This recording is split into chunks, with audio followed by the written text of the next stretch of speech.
अस्सलाम वालेकुम स्टूडेंट्स, मेरा नाम अजमत खान है। इससे प्रीवियस वीडियो में हमने एक्सेलरेशन के हवाले से पढ़ा। एक्सेलरेशन के हवाले से कुछ मैंने डिस्कशन आप लोगों को समझा दी। उम्मीद है आप लोगों को एक्सेलरेशन के हवाले से और उसकी जो टाइप्स थी, एक पॉजिटिव और एक नेगेटिव एक्सेलरेशन, क्लियर हो गया होगा। आज का जो हमारा टॉपिक है डिस्टेंस टाइम ग्राफ है। अब डिस्टेंस टाइम ग्राफ में पढ़ाने से पहले मैं ग्राफ के हवाले से, मैं कोऑर्डिनेट के हवाले से मैं आप लोगों को बताऊंगा, एक्सिस के हवाले से बताऊंगा, एक्स एक्सिस, वाई एक्सिस और जेड एक्सिस। फिलहाल जेड एक्सिस की जरूरत हमें नहीं है, तो जरा देख लो। आप लोगों ने छोटी क्लासेस में और मैथ्स में, आप लोगों ने क्लास 9 की मैथ्स में भी पढ़ा होगा। अक्सर ये एक्सिस का जो ताल्लुक है ये आपके ट्रिग्नोमेट्री में ज्यादातर यूज होता है, एक्सिस कोऑर्डिनेट्स का। अब एक लाइन होती है जो हॉरिजेंटल होती है, आप लोगों ने पढ़ा होगा हॉरिजेंटल लाइन मैट्रिसेस में, मैथ्स के। हॉरिजेंटल लाइन को हम रो कहते थे। अब हम फिजिक्स पढ़ रहे हैं तो इसको हम कहेंगे एक्स एक्सिस, एक्स एक्सिस। और एक वर्टिकल लाइन होती है जिसको हम वाई एक्सिस कहते हैं, सही। और ये कौन सा कोऑर्डिनेट है? ये फर्स्ट कोऑर्डिनेट है, फर्स्ट कोऑर्डिनेट है। और आप लोगों ने यह भी पढ़ा होगा कि जिधर दोनों एक्सिस, दो या दो से ज्यादा एक्सिस जिस पॉइंट पे, किसी सर्टेन पॉइंट पे मीट करती हैं, मिल के एक दूसरे को कट करके एक दूसरे से पास होती हैं, उस पॉइंट को हम क्या कहते हैं? इसको हम रेफरेंस पॉइंट कहते हैं और इसका नाम होता है ओरिजिन। और ओरिजिन होने की वजह से इसको हम नाम देते हैं ओ। और ओ के कोऑर्डिनेट्स हमसे याद रखो, हमेशा ओ के कोऑर्डिनेट्स 0,0। अब इधर जो फर्स्ट 0 हो ये x को रिप्रेजेंट करता है और ये सेकंड 0 जो है वो y को रिप्रेजेंट करता है। इसके हवाले से मैं बताऊंगा कि ये फर्स्ट 0 x को क्यों रिप्रेजेंट करता है और सेकंड 0 y को क्यों रिप्रेजेंट करता है। अब हमने पढ़ना है डिस्टेंस टाइम ग्राफ। हमारे पास दो चीजें हैं, एक चीज का नाम है डिस्टेंस और दूसरी चीज का नाम है टाइम। अब स्टूडेंट्स, जब आप लोग डिस्टेंस टाइम ग्राफ बनाने की कोशिश करते हो तो अक्सर स्टूडेंट कंफ्यूज होते होंगे। आप लोग खुद भी अभी कंफ्यूज हो रहे होंगे कि हम डिस्टेंस को किस अलोंग लें और टाइम को किस अलोंग लें। उसी तरह नेक्स्ट हमारा टॉपिक होगा वेलोसिटी टाइम ग्राफ, और उधर भी अगर ये समझ लो तो वेलोसिटी टाइम ग्राफ भी इजीली आप लोग समझ सकोगे। जरा देख लो। अब बात ये है कि हम एक्स एक्सिस के अलोंग डिस्टेंस को लें या टाइम को लें, वाई एक्सिस के अलोंग डिस्टेंस को लें या टाइम को लें। अब कंफ्यूज होना होता है। अब जरा याद रखो कि एक इक्वेशन है मैथ्स में, y equal to F of X, y equal to F of X. y क्या है? y है फंक्शन ऑफ x, y क्या है? फंक्शन ऑफ x है। इधर f जो है फंक्शन है, क्या है? फंक्शन है। और दो चीजें आप याद रखना, एक को कहते हैं डिपेंडेंट, एक को कहते हैं इंडिपेंडेंट। डिपेंडेंट और एक का नाम है इंडिपेंडेंट। इंडिपेंडेंट। अब चूंकि हमने x और y के हवाले से हम पढ़ रहे हैं, x एंड y के हवाले से, ये दोनों वेरिएबल्स हैं। x और y हम फिजिक्स में भी, x और y हम मैथ्स में भी किस तौर पे यूज करते हैं? वेरिएबल के तौर पे। तो अब हम कहेंगे डिपेंडेंट वेरिएबल और इंडिपेंडेंट वेरिएबल। तो चलो, अब इधर डिपेंडेंट और इंडिपेंडेंट की बात है, तो अब हम फिलहाल x और y की बात नहीं कर रहे हैं, हम डिस्टेंस और टाइम की बात कर रहे हैं। अब मुझे यह बताओ कि डिस्टेंस डिपेंडेंट है या इंडिपेंडेंट है? टाइम डिपेंडेंट है या इंडिपेंडेंट है? डिपेंडेंट किसे कहते हैं और इंडिपेंडेंट किसे कहते हैं? डिपेंडेंट निर्भर करना, किसी पर डिपेंड करना। मतलब अब मैं फॉर एग्जाम्पल कुछ भी नहीं कमाता हूं, लेट सपोज मेरी कोई जॉब नहीं है, मेरे वालिद साहब मुझे घर से निकालते हैं। मिसाल के तौर पर मेरे वालिद साहब, खुदा ना करे, मैं ऐसे समझाने के लिए आप लोगों को कह रहा हूं, घर से निकाल देते हैं और मेरे पास इतनी एनर्जी नहीं है कि मैं कोई मजदूरी कर सकूं या कोई जॉब कर सकूं। लेट सपोज मैं बहुत छोटा हूं, मैं 3 साल का बच्चा हूं या 2 साल का बच्चा हूं, लेट सपोज, इमेजिन करो। तो मैं भूखा मर जाऊंगा, क्योंकि मैं किस पर डिपेंड करता हूं? मैं अपने वालिद पर डिपेंड करता हूं। मेरा डिपेंड किस पर है? मेरे अपने वालिद पर है। तो बात ऐसी है, डिपेंडेंट आप लोगों को क्लियर हो गया होगा, वो चीज या कोई ऐसी चीज जो किसी दूसरे पर निर्भर हो, किसी दूसरे पर डिपेंड करे, उसको हम कहते हैं डिपेंडेंट। और वो चीज जो आजाद हो, खुद कमा सके, किसी पर डिपेंड ना करती हो, समझ रहे हो? उसको हम कहते हैं इंडिपेंडेंट। अब मुझे जरा ये बताओ कि डिस्टेंस और टाइम में डिपेंडेंट कौन है और इंडिपेंडेंट कौन है। अब अगर मैं डिस्टेंस की बात करूं और टाइम की बात करूं, फॉर एग्जांपल अब टाइम की मैं बात करता हूं फर्स्ट ऑफ ऑल। अब टाइम की अगर मैं बात करूं, अगर आप सोते रहो, जागते रहो, चलते रहो, हंसते रहो या रोते रहो, टाइम ने तो गुजरना है, टाइम ने तो गुजरना है ना। यानी क्या है, एक मिनट में 60 सेकेंड और एक आवर में 60 मिनट्स, ऐसा है। टाइम ने गुजरना है। रात को आप लोग सोते हो, आप लोग नींद में चले जाते हो, क्या टाइम नहीं गुजरता? गुजरता है। लेकिन आगे आप लोग कुछ ऐसे केसेस पढ़ोगे आइंस्टाइन के हवाले से, स्पेशल थ्योरी ऑफ रिलेटिविटी, वो एक अनदर टॉपिक है, इंशाल्लाह हायर क्लासेस में आओगे, जैसे कि सेकंड ईयर में वो फिजिक्स में हम पढ़ेंगे, इंशाल्लाह उसकी तरफ हम आएंगे। फिलहाल इधर जो बात है, टाइम क्या है? टाइम इंडिपेंडेंट है, टाइम ने तो गुजरना है। तो याद रखो, वो चीज जो इंडिपेंडेंट हो उसको हमेशा हमेशा हॉरिजॉन्टली हम लेते हैं, एक्स एक्सिस के अलोंग लेते हैं। क्यों लेते हैं? क्योंकि एक्स एक्सिस भी क्या है? इंडिपेंडेंट वेरिएबल है। और वाई एक्सिस क्या है? डिपेंडेंट वेरिएबल है। कौन सा वेरिएबल है? डिपेंडेंट। जरा लिख दो, एक्स एक्सिस हमेशा इंडिपेंडेंट वेरिएबल है और वाई एक्सिस हमेशा डिपेंडेंट वेरिएबल है। और मैंने इधर एक इक्वेशन लिखी है, y equal to F of X. y क्या है? फंक्शन है x का।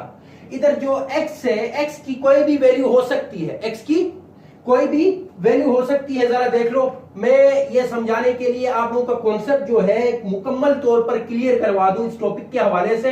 अब इधर जो x है, x की वैल्यू अगर 1 है, फॉर एग्जांपल 1 है, या लेट सपोज 2 है, और इधर जो f है, f फंक्शन है, f में कोई नंबर आ सकता है, f में कोई रियल नंबर आ सकता है, 1 आ सकता है, 2 आ सकता है, 3 आ सकता है। फॉर एग्जांपल मैं एक इक्वेशन लिखता हूं, मैंने फिलहाल इधर f लिखा है, f की जगह कोई मैं नेचुरल नंबर ले लेता हूं, y equal to 3 into X. मैं अभी लेट करता हूं x को, चलो x हमारे पास 4 है, क्या है? 4 है। तो इस 4 की वैल्यू को देखते हुए 4 जब 3 से मल्टीप्लाई होगा तो y की वैल्यू तब बनेगी अगर x की वैल्यू हमारे पास 0 हो। x की वैल्यू 0 हो तो लाजमी है y की वैल्यू भी 0 होगी। अगर x की वैल्यू बड़ी हो तो उस हिसाब से y की वैल्यू भी बड़ी होगी। अगर x की वैल्यू छोटी है तो y की वैल्यू भी छोटी होगी। मेरी बात समझ रहे हो आप लोग? अगर x की वैल्यू 4 है तो y की वैल्यू इस केस में क्या आएगी? 3 इंटू 4, y इक्वल टू 3 4 12। तो कहने का जो मकसद है वो ये है, y इधर क्या है? डिपेंडेंट है। y किस पर डिपेंड करता है? x पर डिपेंड करता है, और x क्या है? इंडिपेंडेंट है। इसीलिए मैंने कहा कि वो चीज जो इंडिपेंडेंट हो वो हमेशा x के अलोंग लेते हैं। क्यों लेते हैं? क्योंकि x भी क्या है? इंडिपेंडेंट है। मैंने इक्वेशन बता दिया आप लोगों को। और y क्या है? डिपेंडेंट है। y किस पर डिपेंड करता है? x पर डिपेंड करता है। इस इक्वेशन के मुताबिक मैंने अभी आप लोगों को अभी थोड़ी देर पहले बता दिया। तो अब आप लोग बताओ, मुझे फैसला करो कि डिस्टेंस को किस अलोंग लूं मैं और टाइम को किस अलोंग लूं। अब टाइम, क्योंकि किसी हाल में भी टाइम ने तो गुजरना है, तो टाइम को हमेशा मैं किस अलोंग लूंगा? एक्स एक्सिस के अलोंग। किसको लूंगा? टाइम। टाइम किस अलोंग? हॉरिजॉन्टल वाइज लेंगे, यानी एक्स एक्सिस के अलोंग टाइम को लेंगे। और डिस्टेंस किस अलोंग लेंगे? डिस्टेंस किस अलोंग लिया मैंने? वाई एक्सिस के अलोंग लिया। अब जरा फर्क थोड़ी सी और मैं बात बता देता हूं। अब देखो, टाइम ज्यादा हमारे पास हो, हमारे पास 1 घंटा हो, तो डिस्टेंस भी वो, अगर कोई बॉडी है हमारे पास और उस बॉडी को हम कहते हैं कि चलो एक कार है, मैं एक बंदे को कहता हूं वो ड्राइव कर रहे हैं, मैं कहता हूं आपको मैं 1 घंटा दे देता हूं, 1 आवर दे देता हूं, आप इस गाड़ी को जितना दूर ले जा सकते हो लेके जाओ। तो वो 1 आवर में ज्यादा से ज्यादा दूर चला जाएगा। और मैं वही गाड़ी को और उसी ड्राइवर को मैं कहता हूं मैं आपको 3 सेकंड्स देता हूं, 3 सेकंड के अंदर जितना दूर डिस्टेंस कवर कर सकते हो कर लो। तो वो जैसे ही स्टार्ट करे उधर ही 3 सेकंड खत्म हो जाएंगे। तो मेरे कहने का मकसद ये है कि टाइम ज्यादा हो तो डिस्टेंस भी ज्यादा कवर होगा, टाइम हमारे पास कम हो तो डिस्टेंस भी कम कवर होगा।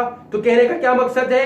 डिस्टेंस इस टाइम, इस वक्त किस पर डिपेंड करता है? टाइम पर डिपेंड करता है। क्लियर हो गया? तो अब जरा देख लो, इधर चंद बातें मैं डिस्कस करूंगा। डिस्टेंस टाइम ग्राफ के हवाले से आपने क्या लिखना है, in distance time graph, in distance time graph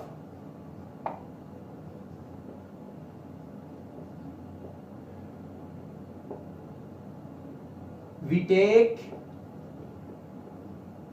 time, bracket के अंदर आप लिखना चाहते हो इंडिपेंडेंट है,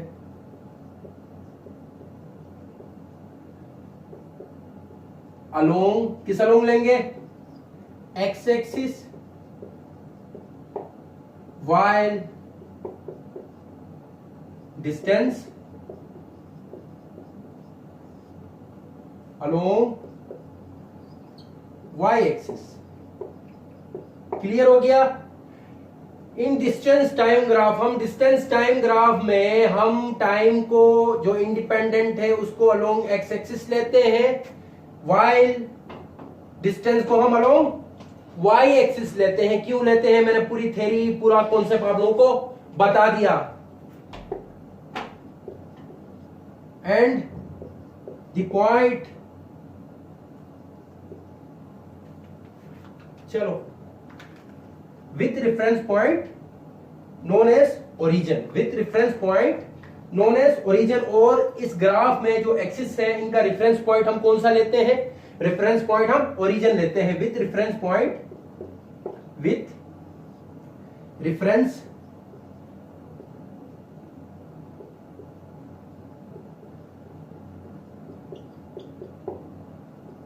एज ओरिजिन। क्लियर हो गया। तो जब आप लोगों को पेपर में अगर दे दे डिस्टेंस टाइम ग्राफ के हवाले से बताओ तो आप लोग सिंपल और सिंपल यहां से यहां तक लिख लेना कि in distance time graph we take time independent along X axis and Y distance along Y axis with reference point as origin. हमने इस ग्राफ में रेफरेंस पॉइंट कौन सा लेना है, ओरिजिन लेना है, क्योंकि ओरिजिन से ही हम बता सकते हैं, ओरिजिन से ही हम स्टार्ट कर सकते हैं। अगर कोई गाड़ी डिस्टेंस कवर कर रही है तो स्टार्टिंग पॉइंट हम हमेशा ओरिजिन से लेंगे।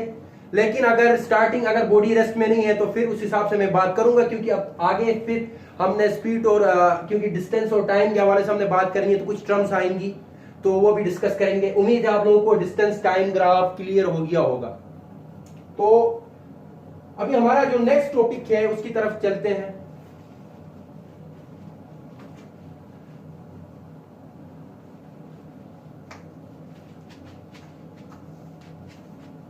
अब हमारा जो नेक्स्ट टॉपिक है जरा देख लो। अगर एक केस है हमारे पास, object moving with constant speed, object moving with constant speed. पहला पॉइंट क्या है, एक हमारे पास है object moving with constant speed, सही।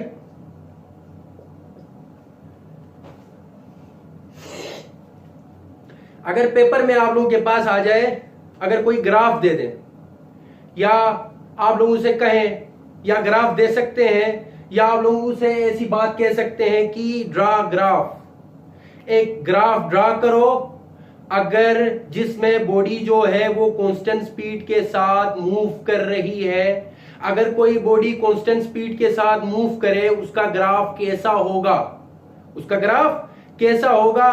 तो आप लोग याद रखो, थोड़ी देर पहले मैंने डिस्टेंस टाइम ग्राफ तो आप लोगों को समझा दिया। तो आप लोग अगेन वही एक्सिस ड्रा करो, सही, अगेन वही एक्सिस ड्रा करो। ये वाई एक्सिस है और ये कौन सा है, एक्स एक्सिस है, सही। और इस पॉइंट को जिधर दोनों एक्सिस मीट करते हैं ओरिजिन है, सही। तो अब हमने, क्योंकि डिस्टेंस टाइम ग्राफ हमने पढ़ा है, वही इधर अप्लाई होगा। जरा देख लो, मैं एक्स एक्सिस के अलोंग टाइम को ले लेता हूं और जो गैप्स आप लोगों ने देने हैं इक्वली स्पेस देने हैं।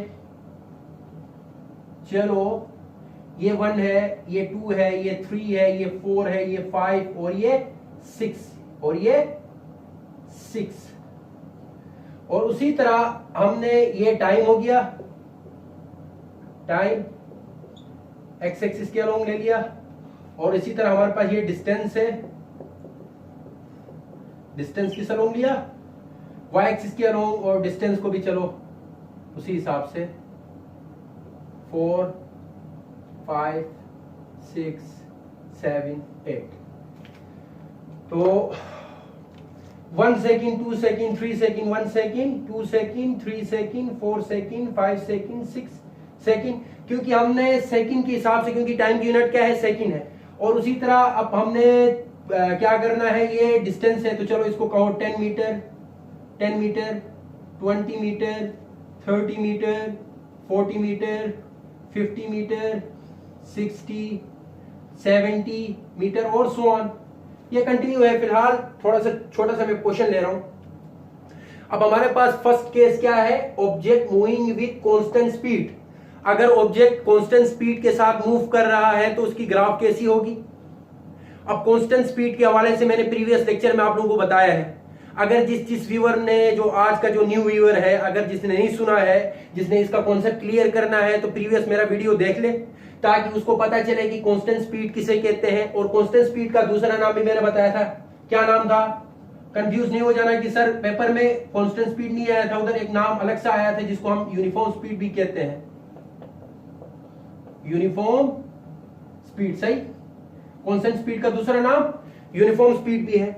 अब यूनिफॉर्म स्पीड के हवाले से, कांस्टेंट स्पीड के हवाले से मैंने क्या बताया था, अगर कोई बॉडी इक्वल डिस्टेंस कवर करे इक्वल इंटरवल ऑफ टाइम में, मतलब कोई बॉडी इक्वल डिस्टेंस कवर करती है इक्वल इंटरवल ऑफ टाइम में, क्या मतलब ये कि लेट सपोज कोई बॉडी स्टार्ट हुई रेस्ट से, यानी ओरिजिन से, अब हमने रेफरेंस पॉइंट लेना है, 1 सेकंड गुजरा, उसने 10 मीटर तय किया, दूसरा सेकंड गुजरा, उसने अनदर 10 मीटर तय किया, यानी 20 हो गया, अनदर थर्ड सेकंड में उसने अनदर 10 मीटर तय किया, और उसी तरह होते होते ये 4 सेकंड, उसी तरह होते होते ये 5 सेकंड में उसने 50 मीटर, और 6 सेकंड में उसने 60 मीटर, सही, और सो ऑन।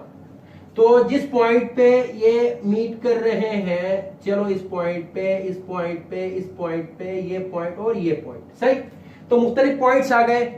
अब हमने इन पॉइंट्स को क्या करना है, मिलाना है। क्या करना है, एक स्ट्रेट लाइन, जरा देख लो, मैं एक स्ट्रेट लाइन ड्रा करता हूं, जरा आप लोग देख लो। तो याद रखो, कांस्टेंट अगर बॉडी क्या हो, कांस्टेंट स्पीड से मूव करे, तो हम जब line point two point draw करते हैं तो वो एक स्ट्रेट लाइन बनती है। अगर इस तरह का ग्राफ आप लोगों के पास आ जाए, कैसा ग्राफ, कुछ इस तरह का ग्राफ अगर पेपर में आप लोगों के पास आ जाए, ये वाला, सही, ऐसा ग्राफ, तो आप लोगों ने क्या नाम देना है, ये किसका ग्राफ है, ये जब बॉडी कांस्टेंट स्पीड से मूव करे उसका ग्राफ ऐसा बनता है, equal distance in equal interval of time में। हर सेकंड के साथ साथ बॉडी क्या कर रही है, 10 मीटर का डिस्टेंस कवर कर रही है, हर सेकंड के साथ साथ। जरा देख लो, हर सेकंड के साथ साथ इक्वल डिस्टेंस कवर कर रही है, तो इस तरह का ग्राफ कौन सा होगा, कांस्टेंट स्पीड या यूनिफॉर्म स्पीड का ग्राफ होगा। उम्मीद है आप लोगों को ये क्लियर हो गया होगा। नेक्स्ट केस की जानिब चलते हैं। अब हमारे पास नेक्स्ट केस दिया है, when the object is at rest. अगर जो ऑब्जेक्ट है वो रेस्ट में हो, अगर ऑब्जेक्ट रेस्ट में हो, जरा देख लो, when object is at rest, again यही ग्राफ ही आपने लेना है, सही, when object is at rest. अब ये सेकंड केस है।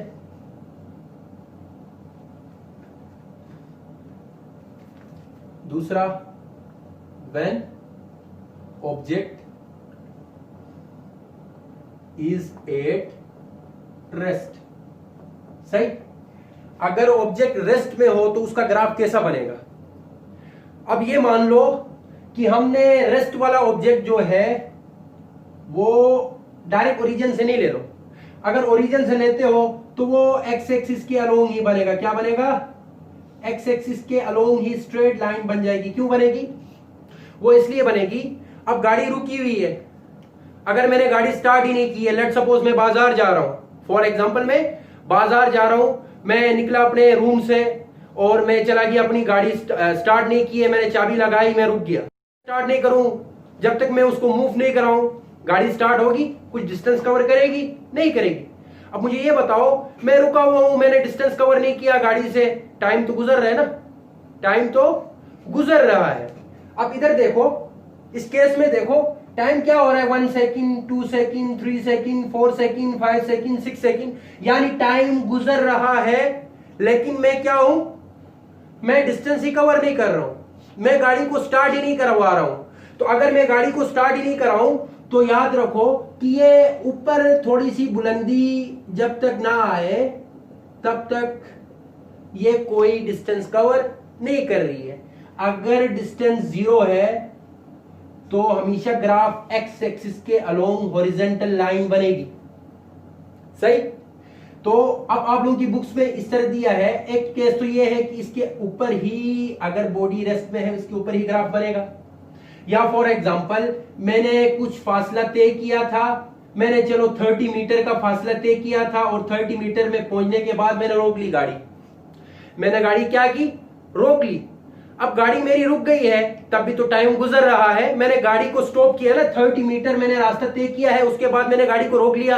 अब इसके बाद मैं क्या कर रहा हूं, मैं अभी कैलकुलेट कर रहा हूं कि टाइम है और डिस्टेंस में क्या फर्क आ रहा है। डिस्टेंस तो अपनी जगह में है ना, मैंने गाड़ी को फर्दर अभी स्टार्ट नहीं किया, तो टाइम तो गुजर रहा है, टाइम गुजर रहा है तो फिर क्या बनेगा, एक स्ट्रेट सी लाइन, एक स्ट्रेट सी हॉरिजॉन्टल लाइन बनेगी। इस तरह का ग्राफ आ जाए तो ये जो ग्राफ है इसको हम कहते हैं जब ऑब्जेक्ट किसमें हो, रेस्ट में हो। उम्मीद है ऑब्जेक्ट रेस्ट में हो और ऑब्जेक्ट किस स्पीड में, यूनिफॉर्म स्पीड में मूव कर रहा हो। उम्मीद है आप लोगों को ये दोनों ग्राफ्स और डिस्टेंस टाइम ग्राफ के हवाले से क्लियर हो गया होगा। तो आज के लिए इतना ही। तो मेरे चैनल को लाइक करें, शेयर करें, सब्सक्राइब करना ना भूलें। तो मेरे साथ बने रहिए, इसी तरह के मजे मजे की वीडियोस में आप लोगों को समझाता चलूंगा। तो मुझे आप इजाजत दीजिए, अल्लाह हाफिज।